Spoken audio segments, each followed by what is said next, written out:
Today we're reading Chapter 16 through the trap door of Harry Potter and the Sorcerer's Stone. In years to come, Harry would never quite remember how he had managed to get through his exams when he half expected Voldemort to come bursting through the door at any minute. Yet the days crept by, and there would be no doubt that Fluffy was still alive and well behind the locked door. It was sweltering hot, especially in the classroom where they did their written papers. They had been given special new quills for the exams, which had been bewitched with anti-cheating spell. They had practical exams as well. Professor Flitwick called them one by one into his class to see if they could make a pineapple tap dance across the desk. Professor McGonagall watched them turn a mouse into a snuff box. Points were given on how pretty the snuff box was, but taken away if it had whiskers. Snape made them all nervous, breathing down their necks while they tried to remember how to make a forgetfulness potion. Harry did the best he could, trying to ignore the stabbing pains in his forehead, which had been bothering him ever since his trip into the forest. Neville thought Harry had a bad case of exam nerves because Harry couldn't sleep, but the truth was, Harry kept being woken by his old nightmare, except that it was now worse than ever because it had a hooded figure dripping blood in it.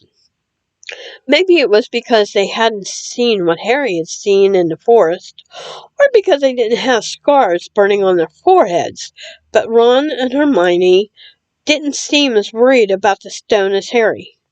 The idea of Voldemort certainly scared them, but he didn't keep visiting them in dreams, and they were so busy with their studying they didn't have much time to fret about what Snape or anyone else might be up to.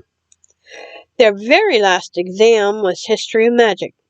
1 hour of answering questions about batty old wizards who invented self-stirring cauldrons, and they'd be free for a whole wonderful week until their exam results came out.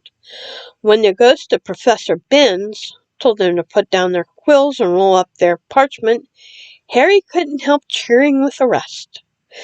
"That was far easier than I thought it would be," said Hermione as they joined the crowds flocking out into the sunny grounds. "I needn't have learned about the 1637 werewolf code of conduct, or the uprising of Elfric the Eager." Hermione always liked to go through their exam papers afterward, but Ron said this made him feel ill, so they wandered down to the lake and flopped under a tree. The Weasley twins and Lee Jordan were tickling the tentacles of a giant squid, which was basking in the warm shallows. "No more studying," Ron sighed happily, stretching out on the grass. "You could look more cheerful, Harry. We've got a week before we find out how badly we done. There's no need to worry yet." Harry was rubbing his forehead. "I wish I knew what this means," he burst out angrily. "My scar keeps hurting. It's happened before, but never as often as this." "Go to Madame Pomfrey," Hermione suggested. "I'm not ill," said Harry. "I think it's a warning. It means danger's coming." Ron couldn't get worked up. It was too hot. "Harry, relax. Hermione's right. The stone's safe as long as Dumbledore's around. Anyway, we've never had any proof Snape found out how to get past Fluffy. He nearly had his leg ripped off once. He's not going to try it again in a hurry. And Neville would play Quidditch for England before Hagrid lets Dumbledore down." Harry nodded, but he couldn't shake off a lurking feeling that there was something he'd forgotten to do. Something important. When he tried to explain this, Hermione said, "It's just exams. I woke up last night and was halfway through my Transfiguration notes before I remembered we'd done that one." Harry was quite sure the unsettled feeling didn't have anything to do with work, though. He watched an owl flutter toward the school across the bright blue sky. A note clamped in its mouth. Hagrid would never betray Dumbledore. Hagrid would never tell anyone how to get past Fluffy. Never. But Harry suddenly jumped to his feet. "Where are you going?" Ron said sleepily. "I just thought of something," said Harry. He had turned white. "We've got to go and see Hagrid now." "Why?" panted Hermione, hurrying to keep up.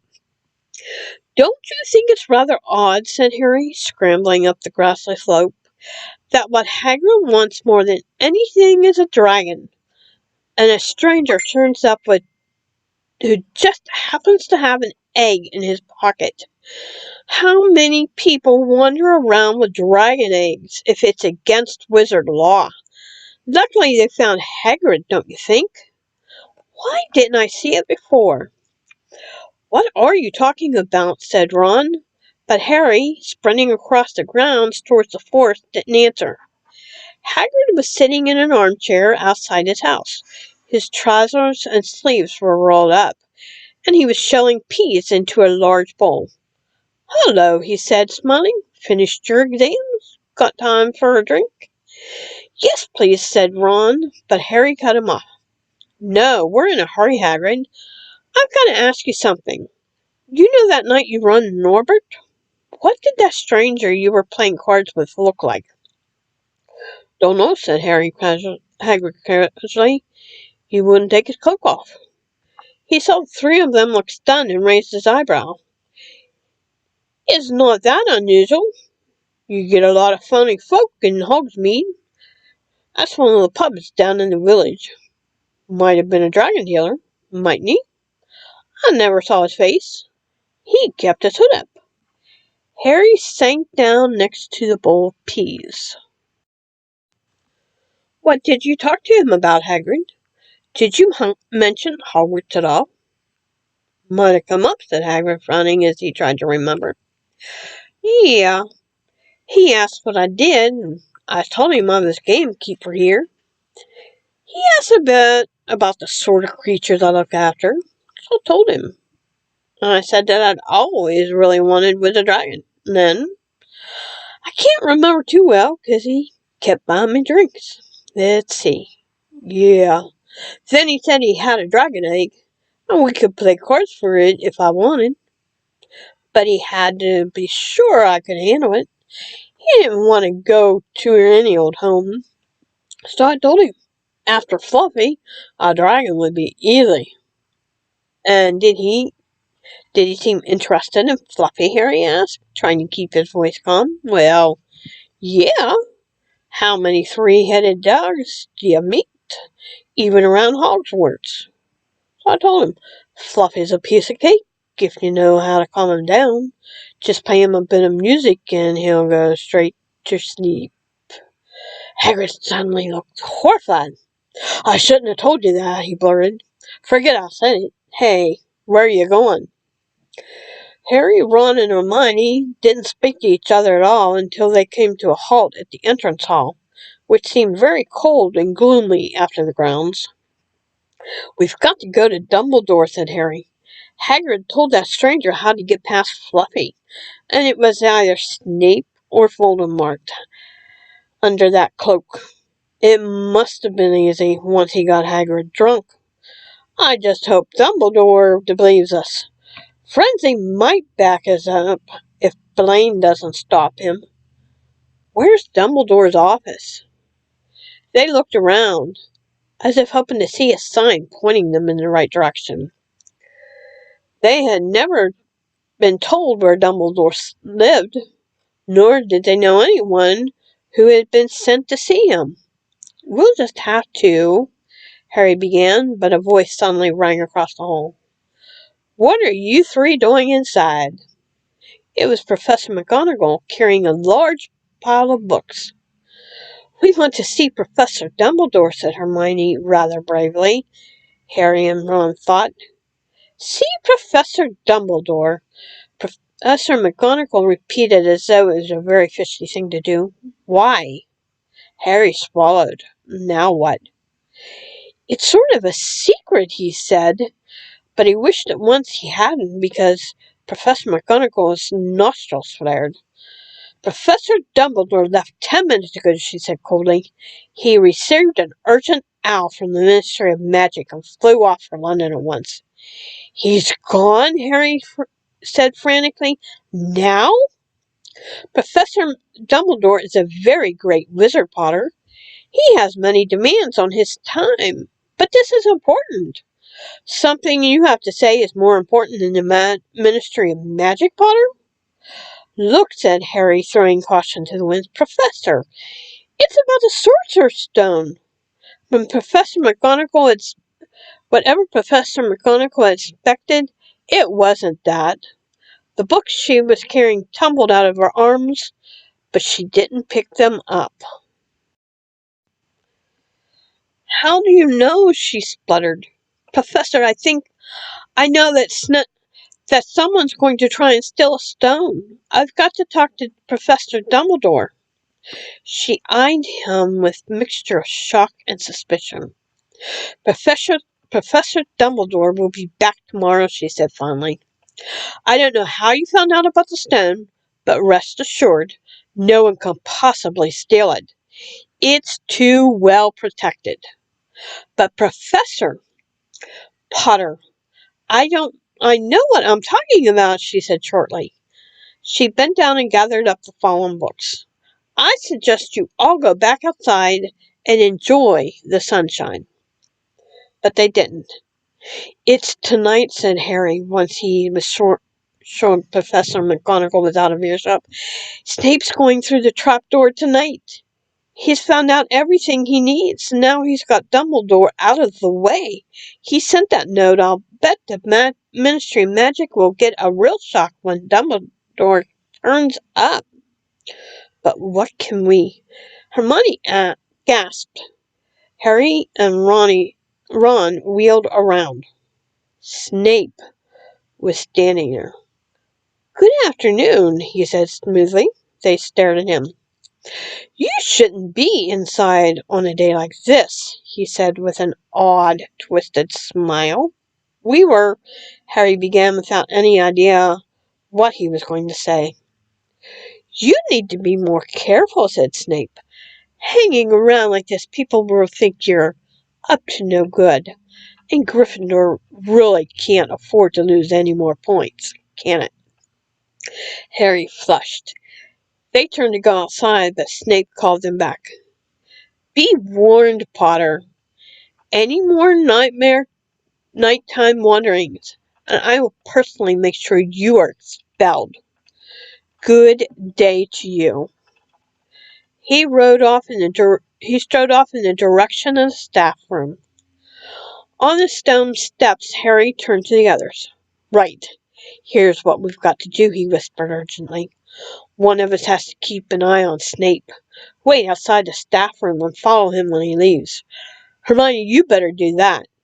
Why me? It's obvious, said Ron. You can pretend to be waiting for Professor Flitwick, you know. He put on a high voice. Oh, Professor Flitwick, I'm so worried. I think I got question 14B wrong.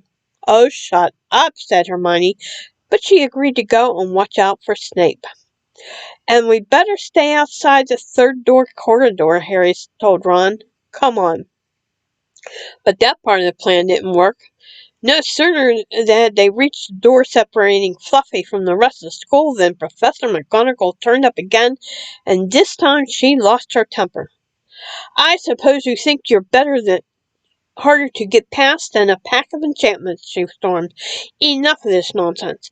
If I hear you've come anywhere near here again, I'll take another 50 points from Gryffindor. Yes, Weasley, from my own house. Harry and Ron went back to the common room. Harry had just said, at least Hermione's on Snape's tail, when the portrait of the fat lady swung open and Hermione came in. I'm sorry, Harry, she wailed. Snape came out and asked me what I was doing, so I said I was waiting for Flitwick, and Snape went back to get him. And I only just got away. I don't know where Snape went. Well, that's it then, isn't it? Harry said. The other two stared at him. He was pale, and his eyes were glistening. I'm going out of here tonight, and I'm going to try and get to the stone first. You're mad, said Ron. You can't, said Hermione. After what McGonagall and Snape have said, you'll be expelled. So what? Harry shouted. Don't you understand? If Snape gets a hold of Snow, Voldemort's coming back. Haven't you heard what it was like when he was trying to take over? There won't be any Hogwarts to be expelled from. He'll flatten it, or turn it into a school for the dark arts. Losing points don't matter anymore, can't you see? Don't you think he'll leave you? Do you think he'll leave you and your families alone if Gryffindor wins the House Cup? If I get caught before I get to the stone, well, I'll have to go back to the Dursleys and wait for Voldemort to find me there. It's only dying a bit later than I would have, because I'm never going over to the dark side. I'm going through that trap door tonight. Nothing you two can say is going to stop me.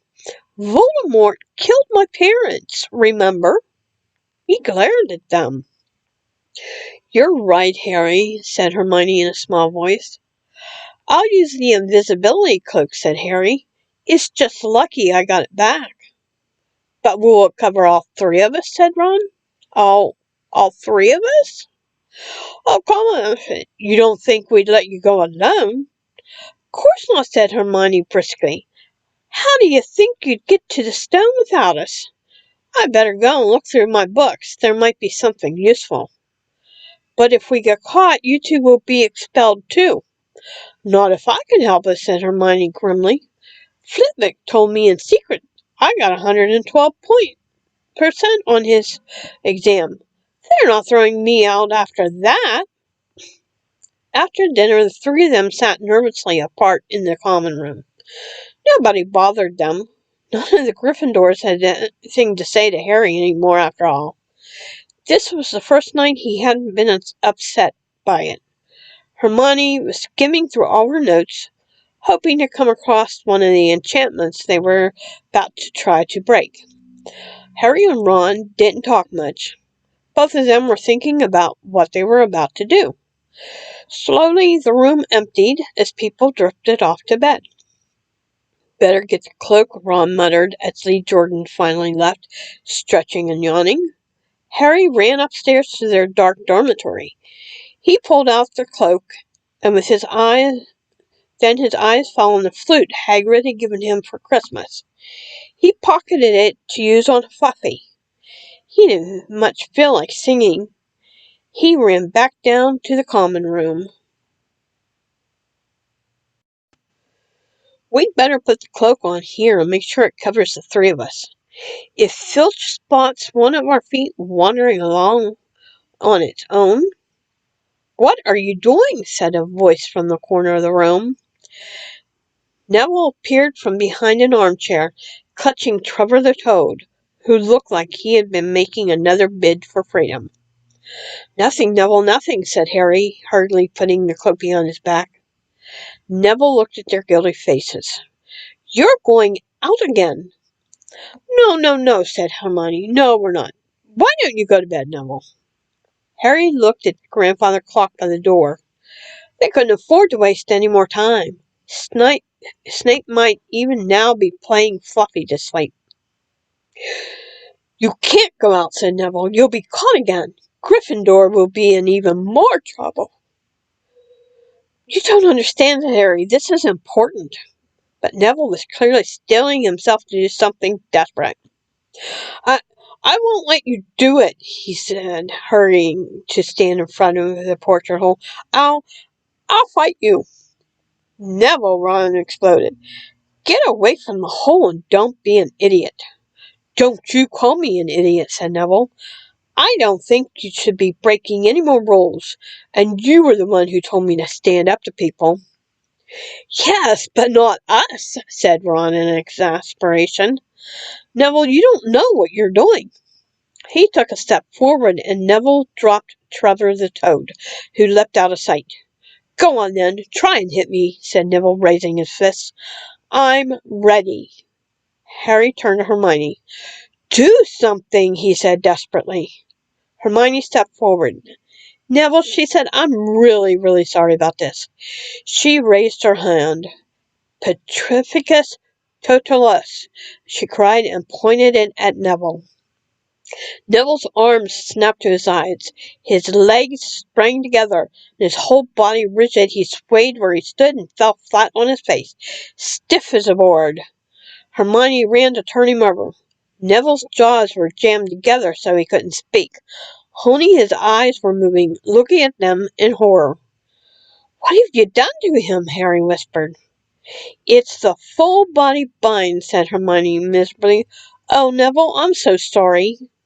We had to, Neville. No time to explain, said Harry. You'll understand later, Neville, said Ron as they stepped over him and pulled on the invisibility cloak. But leaving Neville lying motionless on the floor didn't feel like a very good omen. In their nervous state, every statue's shadow looked like Filch, every distant breath of wind sounded like Peeves swooping down on them. At the foot of the first set of stairs, they spotted Mrs. Norris skulking near the top. Oh, let's kick her just this once, Ron whispered in Harry's ear, but Harry shook his head. As they clambered carefully around Mrs. Norris, she turned her lamp-like eyes on them, but didn't do anything. They didn't meet anyone else until they reached the staircase up to the third floor. Peeves was bobbing halfway up, loosening the carpet so the people would trip. Who's there? He said suddenly as they climbed toward him. He narrowed his wicked black eyes. Know you're here, even if I can't see you. Are you ghouly or ghosty or wee student beastie? He rose up in the air and floated there, squinting at him. Should call Filch, I should, if something's a creeping around unseen. Harry had a sudden idea. Peeves, he said in a hoarse whisper, the Bloody Baron has his own reasons for being invisible. Peeves almost fell out of the air in shock. He caught himself in time and hovered about a foot off the stairs. I'm sorry, your bloodiness, Mr. Baron, sir, he said greasily. My mistake, my mistake. I didn't see you. Of course I did. You're invisible. Forgive old Peeves his little joke, sir. I've business here, Peeves, croaked Harry. Stay away from this place tonight. I will, sir, I most certainly will, said Peeves, rising in the air again. Hope your business goes well, Baron. I'll not bother you. And he scooted off. Brilliant, Harry, whispered Ron. A few seconds later they were there, outside the third-floor corridor, and the door was already ajar. Well, there you are, Harry said quietly. Snape's already got past Fluffy. Seeing the open door somewhat seemed to impress upon all three of them what was facing them. Underneath a cloak, Harry turned to the other two. If you want to go back, I won't blame you, he said. You can take the cloak. I won't need it now. Don't be stupid, said Ron. We're coming, said Hermione. Harry pushed the door open. As the door creaked open, low, rumbling growls met their ears. All three of the dogs' noses sniffed madly in the direction, even though it couldn't see them. What's that at its feet? Hermione whispered. Looks like a harp, said Ron. Snape must have left it there. It must wake up the moment you stop playing, said Harry. Well, here goes. He put Hagrid's flute to his lips and blew. It wasn't really a tune, but from the first note the beast's eyes began to droop. Harry heartily drew breath. Slowly the dog's growls ceased. It tottered on its paws and fell to its knees. Then it slumped to the ground, fast asleep. Keep playing, Ron warned Harry as they slipped out of the cloak and crept towards the trapdoor. They could feel the dog's hot, smelly breath as they approached the giant heads.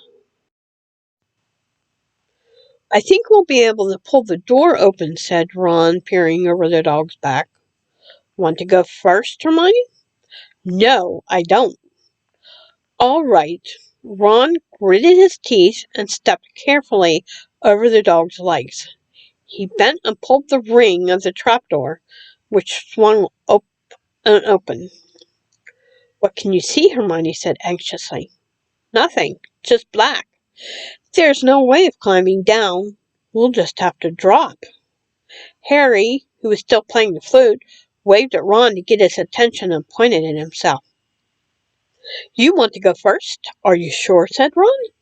I don't know how deep this thing goes. Give the flute to Hermione so she can keep him asleep. Harry handed the flute over. In a few seconds' silence, the dog growled and twitched, but the moment Hermione began to play, it fell back into its deep sleep. Harry climbed over it and looked down through the trapdoor. There was no sign of the bottom. He lowered himself through the hole until he was hanging on by his fingertips. Then he looked up at Ron and said, If anything happens to me, don't follow. Go straight to the Owlry and send Hedwig to Dumbledore, right? Right, said Ron. See you in a minute, I hope. And Harry let go. Cold, damp air rushed past him as he fell down, and flump. With a funny, muffled sort of thump, he landed on something soft. He sat up and felt around, his eyes not used to the gloom. It felt as though he was sitting on some sort of plant. It's okay, he called up to the light the size of a postage stamp, which was the open trap door. It's a soft landing. You can jump. Ron followed right away. He landed sprawled next to Harry. What's this stuff? Was his first words. Dunno, some sort of plant. I suppose it's here to break the fall. Come on, Hermione. The distant music stopped. There was a loud bark from the dog, but Hermione had already jumped. She landed on Harry's other side. We must be miles under the school, she said. Luckily, this plant things here really, said Ron. Lucky, shrieked Hermione. Look at you both. She leapt and struggled toward the damp wall. She had to struggle because the moment she had landed, the plant had started to twist snake-like tendrils around her ankles. As for Harry and Ron, their legs had already been bound tightly in long creepers without their noticing. Hermione had managed to free herself before the plant got a firm grip on her. Now she watched in horror as the two boys fought to pull the plant off them. But the more they strained against it, the tighter and faster the plant wound around them. Stop moving, Hermione ordered them. I know what this is. It's Devil's Snare. Oh, I'm so glad you know what it's called. That's a great help, snarled Ron, leaning back, trying to stop the plant from curling around his neck. Shut up! I'm trying to remember how to kill it, said Hermione. Well, hurry up! I can't breathe, Harry gasped, wrestling with it as it curled around his chest. Devil's Snare, Devil's Snare. What did Professor Sprout say? It likes the dark and the damp. So light a fire, Harry choked. Yes, of course. But there's no wood, Hermione cried, wringing her hands. Have you gone mad? Ron bellowed. Are you a witch or not? Oh, right, said Hermione as she whipped out her wand, waved it, fluttered something, and sent a jet of the same bluebell flames she had used on Snape at the plant. In a matter of seconds, the two boys felt it loosening its grip, and it cringed away from the light and warmth. Wriggling and flailing, it unraveled itself from their bodies, and they were able to pull free. Luckily, you paid attention. Apology, Hermione, said Harry, as he joined her by the wall, wiping sweat off his face. Yeah, unlucky Harry doesn't lose his head in a crisis. There's no wood, honestly. This way, said Harry, pointing down a stone passage, which was the only way forward. All they could hear apart from their footsteps was the gentle drip of water trickling down the walls.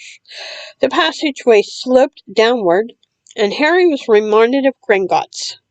With an unpleasant jolt of the heart, he remembered the dragon said to be guarding the vaults of the wizard's bank. If they met a dragon, a fully grown dragon, Norbert had been bad enough. "Can you hear something?" Ron whispered. Harry listened. A soft rustling and clinking seemed to be coming from up ahead.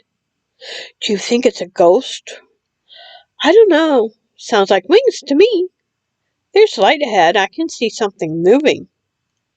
They reached the end of the passage and saw before them a brilliantly lit chamber, its ceiling arching high above them. It was full of small, jewel-bright birds, fluttering and tumbling all round the room. On the opposite side of the chamber was a heavy wooden door. "Do you think they'll attack us if we cross the room?" said Ron. "Probably," said Harry. "They don't look very vicious. But I suppose if they all swoop down at once, well, there's no other choice. I'll run." He took a deep breath, covered his face with his arms, and sprinted across the room. He expected to feel sharp beaks and claws tearing at him any second, but nothing happened. He reached the door untouched. He pulled the handle, but it was locked. The other two followed him. They tugged and heaved at the door, but it wouldn't budge, not even when Hermione tried her Alohomora charm. "Now what?" said Ron. "Those birds. They can't be here just for decoration," said Hermione. They watched the birds soaring overhead, glittering. "Glittering? They're not birds," Harry said suddenly. "They're keys! Winged keys! Look carefully. So that must mean—" He looked around the chamber while the other two squinted up at the flock of keys. "Yes, look! Broomsticks!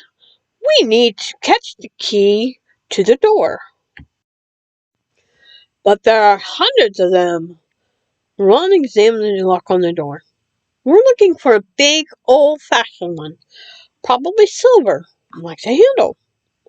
They each seized a broomstick and kicked off into the air, soaring into the midst of the cloud of keys. They grabbed and snatched, but the bewitched keys darted and dived so quickly it was almost impossible to catch one. Not for nothing, though, was Harry the youngest seeker in a century. He had a knack for spotting things other people couldn't. After a moment he's weaving about through the whirl of rainbow feathers, he noticed a large silver key that had a bent wing, as if it had already been caught and stuffed roughly into a keyhole. "That one," he called to the others. "The big one. There, no, there, with the bright blue wings. Feathers are all crumpled on one side." Ron went speeding in the direction that Harry was pointing, crashed into the ceiling, and nearly fell off his broom. "We've got to close in on it," Harry called, not taking his eyes off the key with the damaged wing. "Ron, you come down at it from above. Hermione, stay below and stop it from going down. And I'll try and catch it. Right? Now." Ron dived. Hermione rocketed upward. The key dodged them both, and Harry streaked after it. It sped toward the wall. Harry leaned forward and with a nasty crunching noise pinned it against the stone with one hand. Ron and Hermione's cheers echoed through the high chamber. They landed quickly, and Harry ran to the door, the key struggling in his hand. He jumped it into the lock and turned. It worked. The moment the lock had clicked open, the key took flight again, looking rather battered now that it had been caught twice. "Ready?" Harry asked the other two, his hand on the door handle. They nodded. He pulled the door open. The next chamber was so dark they couldn't see anything at all. But as they stepped into it, light suddenly flooded the room to reveal an astonishing sight. They were standing on the edge of a huge chessboard. Behind a black chessman which were all taller than they were and carved from what looked like black stone. Facing them, across the chamber, were the white pieces. Harry, Ron, and Hermione shivered slightly. The towering white chessmen had no faces. "Now what do we do?" Harry whispered. "It's obvious, isn't it?" said Ron. "We've got to play our way across the room." Behind the white pieces they could see another door. "How?" said Hermione nervously. "I think," said Ron, "we're going to have to be chessmen." He walked up to a black knight and put his hand out to touch the knight's horse. At once the stone sprang to life. The horse pawed the ground, and the knight turned his helmeted head to look down at Ron. "Do we have to join you to get across?" The Black Knight nodded. Ron turned to the other two. "This needs thinking about," he said. "I suppose we've got to take the place of 3 of the black pieces." Harry and Hermione stayed quiet, watching Ron think. Finally he said, "Don't be offended or anything, but neither of you are that good at chess." "We're not offended," said Harry quickly. "Just tell us what to do." "Well, Harry, you take the place of that bishop, and Hermione, you go there instead of that castle." "And what about you?" "I'm going to be a knight," said Ron. The chessmen seemed to have been listening, because at the words of a knight, a bishop, and a castle, turned their backs on the white pieces and walked off the board, leaving 3 empty squares that Harry, Ron, and Hermione took. "White always plays first in chess," said Ron, peering across the board. "Yes, look." A white pawn had moved forward 2 squares. Ron started to direct the black pieces. They moved silently whenever he sent them. Harry's knees were trembling. What if they lost? "Harry, move diagonally 4 squares to the right." The first real shock came when the other knight was taken. The White Queen smashed him to the floor and dragged him off the board, where he lay quite still, face down. "Had to let that happen," said Ron, looking shakily. Leaves you free to take the bishop, Hermione. Go on." Every time one of their men was lost, the white pieces showed no mercy. Soon there was a huddle of limp black players slumped along the wall. Twice Ron only just noticed in time that Harry and Hermione were in danger. He himself darted around the board, taking almost as many white pieces as they had lost black ones. "We're nearly there," he muttered. Let me think. The White Queen turned her blank face toward him. "Yes," said Ron softly, "it's the only way. I've got to be taken." "No!" Harry and Ron shouted. "That's chess," snapped Ron. "You've got to make sacrifices. I'll make my move, and she'll take me. That leaves you free to checkmate the king, Harry. But do you want to stop Snape or not? Ron, look, if you don't hurry up, he'll already have a stone."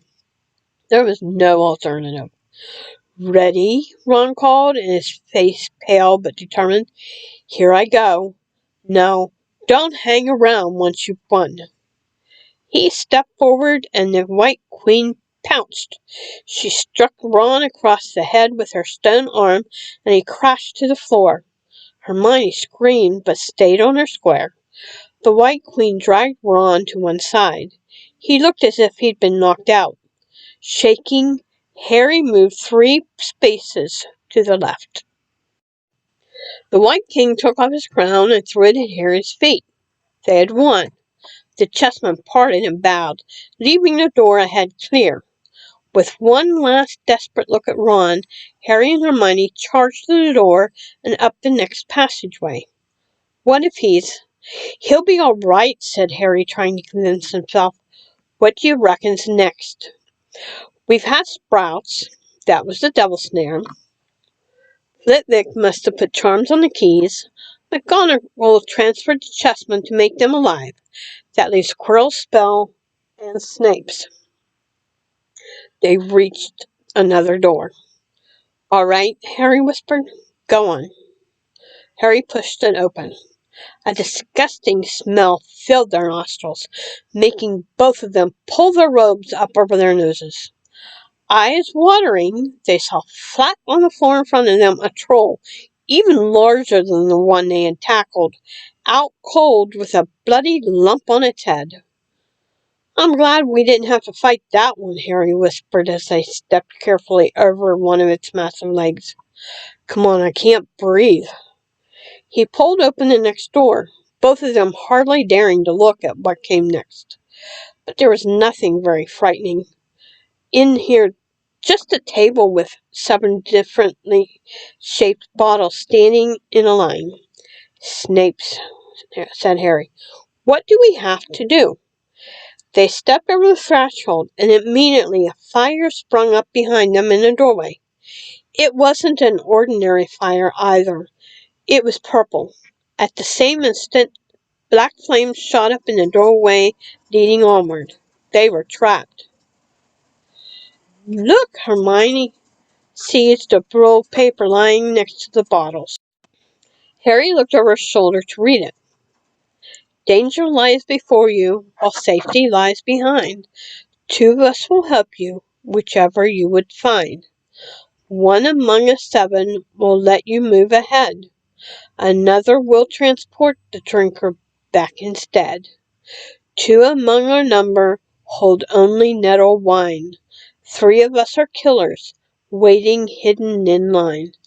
Choose unless you wish to stay here forevermore. To help you in your choice, we'll give you these clues 4. First, however slyly the poison tries to hide, you will always find some on nettle wine's left side. Second, a different are those who stand on either end. But if you would move forward, neither is your friend. Third, as you see clearly, all are different size. Neither dwarf nor giant holds death in their insides. Fourth, the second left and the second on the right are twins once you taste them, though different at first sight. Hermione let out a sigh, and Harry, amazed, saw she was smiling, the very last thing he felt like doing. "Brilliant!" said Hermione. "This isn't magic, it's logic. A puzzle. A lot of the greatest wizards haven't got an ounce of logic. They'd be stuck in here forever. But so will we, won't we?" "Of course not," said Hermione. "Everything we need is here on this paper. 7 bottles. 3 are poison, 2 are wine, 1 will get us safely through the black fire, and 1 will get us back through the purple. But how do we know which to drink?" "Give me a minute." Hermione read the paper several times. Then she walked up and down the line of bottles, muttering to herself and pointing at them. At last she clapped her hands. "Got it," she said. "The smallest bottle will get us through the black fire, towards the stone." Harry looked at the tiny bottle. "There's only enough here for 1 of us," he said. "That's hardly 1 swallow." They looked at each other. "Which one will get you back through the purple fire?" Hermione pointed at a rounded bottle at the right end of the line. "You drink that," said Harry. "No, listen. Get back and get Ron. Grab brooms from the Flying Key room. They'll get you out of the trapdoor and past Fluffy. Go straight to the Owlry and send Hedwig to Dumbledore. We need him. I might be able to hold Snape off for a while, but I'm no match for him, really." "But Harry, what if you know who's with him?" "Well, I was lucky once, wasn't I?" said Harry, pointing to his scar.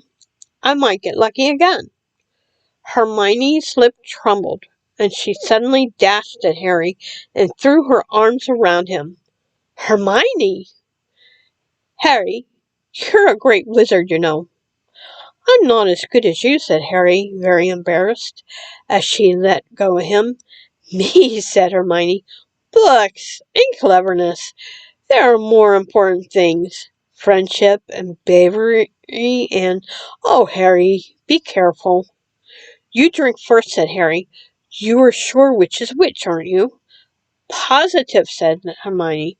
She took a long drink from the round bottle at the end and shuddered. It's not poison, asked Harry anxiously. No, but it's like ice. Quick, go before it wears off. Good luck. Take care. Go! Hermione turned and walked straight through the purple fire. Harry took a deep breath and picked up the smallest bottle. He turned to face the black flames. Here I come, he said, and drained the little bottle in one gulp. It was indeed as though ice was flooding his body. He put the bottle down and walked forward.